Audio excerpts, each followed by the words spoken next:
একটু chia seed ভিজায় রাখছিলাম, একটু খেয়ে নেই। অনেক দিন ধরে কিনে আনেছি কিন্তু খাওয়া হয় না, তাই চিন্তা করলাম সাথে একটু অ্যালোভেরা আর একটু লেবু দিয়ে একটু খেয়ে নেই এক গ্লাস। খেয়ে তারপরে এই শুটকিগুলো একটু কেটে রাখি। এই শুটকিগুলা ছেলেকে দিব, ছেলে চলে যাবে দেশে বাইরে। তোর বন্ধুরা বলে দিছে, এর আগে দিছিলাম একটু শুটকি পাঠাইছিলাম রান্না করে, ওরা খেয়ে অনেক প্রশংসা করছে। এখন বলছে যে আন্টির হাতের একটু শুটকি নিয়ে আসবি। তো হচ্ছে এখানে লুট্টা শুটকি নিলাম 500 গ্রাম।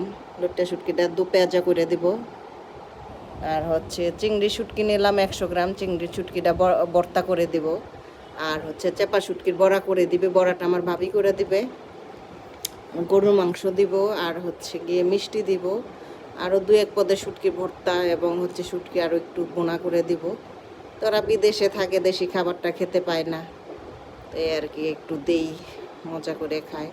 এই অনেকক্ষণ লাগায় শুটকিগুলা কাটলাম, আজকে রেখে দিব ফ্রিজে। আজকে আর কিছু করব না, রান্না করব 2 দিন পরে, তখন সুন্দর করে ভেজে নিব।